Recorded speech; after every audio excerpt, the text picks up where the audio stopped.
Hey guys welcome back. आज चाहिँ हामी बर्थबन्धमा जाँदैछौँ। धेरै पछाडि ब्लग ल्याएको मैले। अनि म चाहिँ रेडी भइसकेको छु। अनि मसँग बुनु पनि छिन् हातमा थाली बोकेर। अनि यता माइजू पनि हुनुहुन्छ। अनि हामी तीनजना जाँदैछौँ। अनि हाम्रो सानो बुनु पनि छिन्, मलाई देखाउनु भन्दै छिन्। हामी चारजना भयौँ। अनि अब यसरी दुईजना जाँदैछौँ अगाडि अगाडि देखाउँदै देखाउँदै। मेरो नाकमा झिका बस्यो। अनि त्यस पछाडि तीनजना जाँदैछौँ। अनि फेरि मैले एक्लैले पनि खिचेँ नक्कल पार्दै पार्दै। अनि यसरी क्यामेरा देखाउँदै देखाउँदै। अनि यहाँ चाहिँ धेरैजना मान्छेहरू आइसक्नु भएको थियो। अनि हामी तीनजना ऊ चाहिँ मेरो मामाको छोरी। अनि हामी तीनजना चाहिँ बसिरहेछौँ किनकि मेरो साइजको मान्छेहरू कोही पनि हुनुहुन्न थियो। सबैजना कि मभन्दा ठुलो कि मभन्दा सानो, धेरै नै सानो कि मभन्दा धेरै नै ठुलो हुनुहुन्थ्यो। त्यही भएर यही भए पनि एडजस्ट गर्नु पऱ्यो तीनजना भनेर हामी तीनजना म उनीहरूसँग जिस्किँदै बसेँ।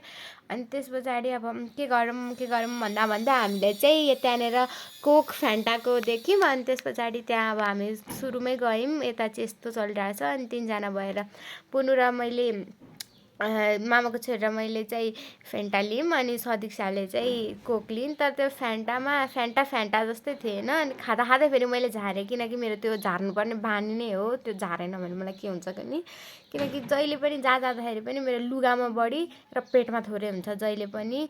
तर त्यो फ्यान्टा जस्तो केही पनि थिएन। त्यो फ्यान्टा हो कि के हो, पानी जस्तै थियो त्यो, खै के हो त्यो। अनि त्यस पछाडि यहाँ भिख दिने बेला भयो। अनि हामी भिख दिने बेलामा गएर भिख सिख दियौँ। अनि त्यस पछाडि यताउता यस्तो थियो। अनि हामी त्यहाँ बसिरहेको थियौँ। अनि फेरि मैले त्यहाँ एउटा सानो बुनु देखेँ। अनि सानो बुनुलाई जिस्काउन थालेँ, उसलाई चलाउन थालेँ, उसलाई हँसाउन थालेँ। मलाई हँसाउन भन्दा पनि केटाकेटीहरू बढी रुवाउन मनपर्छ। Oh my god. उसलाई पनि मैले एकछिन जिस्काएँ। अनि जिस्काएर यता फेरि अब हाम्रो उहाँ चाहिँ क्यामराम्यान हो। यो बुनुलाई चाहिँ जहाँ गए पनि क्यामराम्यान। अनि यहाँ दुईजना नक्कल पार्दैछन्। अनि सानो बुनु पनि छिन्, फेरि आइछिन्। अनि उनीहरू दुईजना चाहिँ के गर्न बसेको हो। अनि उनीहरू दुईजना बसिरहेको थिए। अनि यहाँनिर ऊ फेरि उसलाई जहिले क्यामराम्यान, जहाँ जाँदा पनि क्यामराम्यान, उसलाई जहाँ गए पनि जे गरे पनि क्यामराम्यान बन्नुपर्छ। अनि हामी एकछिन सबैजना फ्यामिलीहरू भएर फोटोहरू खिच्यौँ। अनि यो दुईवटा भइहाल्यो, यो दुईवटा त। अनि त्यस पछाडि एकछिन पछि हेरेको त्यो ढुङ्ग्रो हो कि ढुङ्ग्री खै के भन्छ हो, त्यो ल्याउँदै आउनुभएछ। अनि हामीले जाने भन्दा मात्रै जानुभयो। अनि अल्छी लागेर हामी मामा घर गयौँ। मामा घर गएर हामी तीनजना, पहिला दुईजना गइरहेको थियौँ, अर्कोलाई पनि आउनु पऱ्यो रुखुरिँदै। अनि त्यस पछाडि तीनजना भएर चाहिँ हामीले यहाँ गीत गायौँ, एकछिन मस्ती मजाक गऱ्यौँ। तीनजना त्यो चुट्टिन लाग्थ्यो त्यो पिङ, तर पनि तिनैजना बस्यौँ।